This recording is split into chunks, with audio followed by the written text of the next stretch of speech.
Hello everyone, my name is Tom and welcome to Pop's Devotions. We're on day 9 of our 15 days of devotions in Jonah.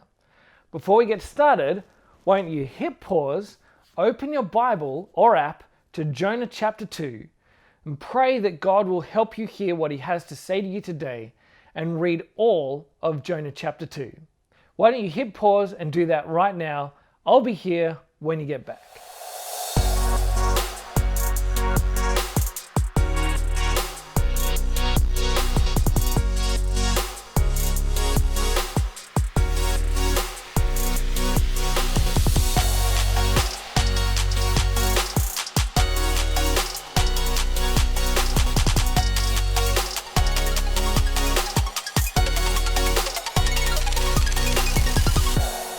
Okay, welcome back.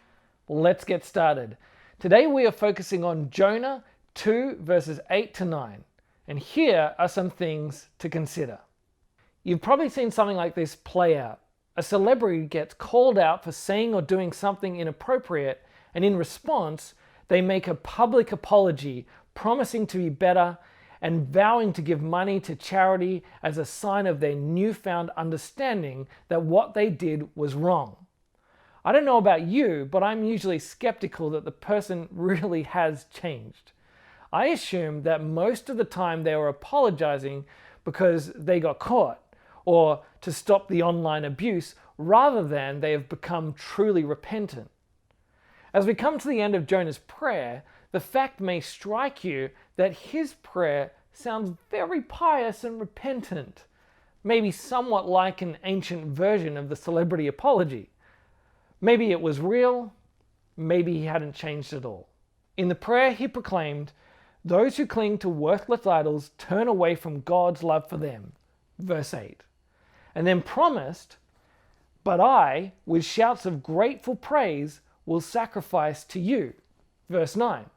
It's as if from the belly of the fish, Jonah was throwing shade on the sailors who turned to their idols, that is, false gods, when they were in trouble. While they might miss out on God's love, Jonah was going to make sacrifices to God. He at least would not miss out on God's love. But Jonah didn't know what we know. The sailors who worked so hard to save Jonah also recognized the power of Yahweh, the true God, and made sacrifices to him.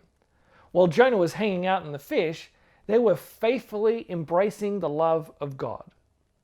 Of course, what Jonah said is true. Those who turn to false gods do miss out on God's love for them. But Jonah was the one who turned to an idol. Perhaps he hadn't worshipped a lesser god like Baal, Ashtoreth, or Loki.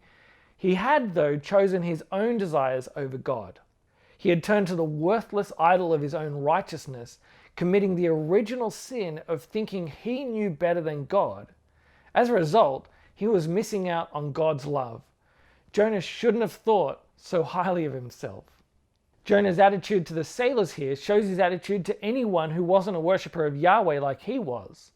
We'll see more in the following chapters that Jonah had a rather prejudiced view of foreigners. Despite Jonah's contrition, he probably hadn't changed much. Jonah finished the prayer by promising, "What I have vowed, I will make good. I will say salvation comes from the Lord." Verse 9. Which seems weird again, because all that Jonah vowed, as far as we can tell, was to run from God's call. So either Jonah was rewriting history to pretend that he was planning to be faithful all along, or he made a vow to God that we have not been privy to. Whatever the case, God would take Jonah up on the vow. The story of Jonah didn't end in the fish. Jonah may not have fully become the man that we would expect him to become. All his rough edges weren't shaved off, all his prejudiced views weren't fixed, and all his idols weren't yet smashed. But still, he was finally willing to obey God. And that was enough. God can do anything with an obedient heart. Perhaps that's something that you need to hear today. You might look at yourself and realize that you still have many things wrong with you. And that's not to mention the idols and the prejudiced attitudes that you haven't even recognized yet. But they don't disqualify you from God's love.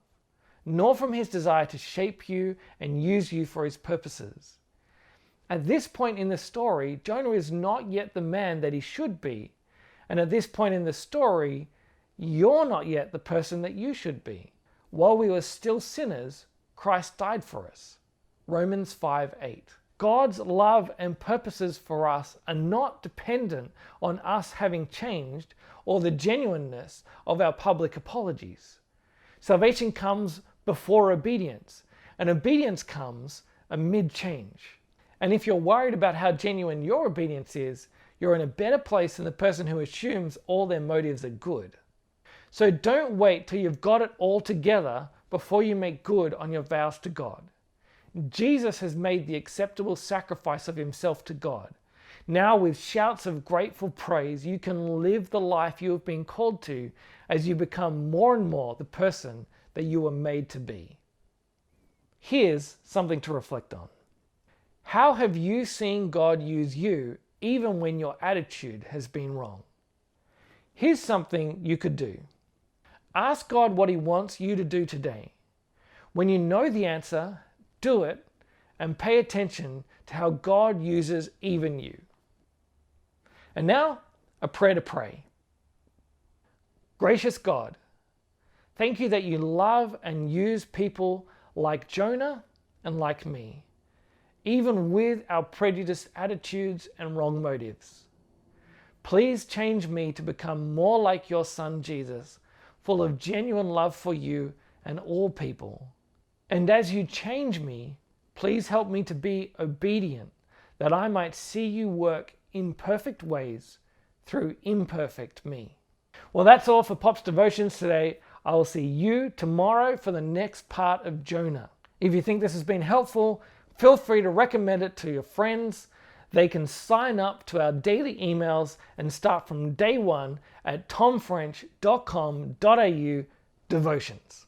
Don't forget to like and subscribe and to hit the notification bell so that you can know as soon as a new video comes out. That's it from me.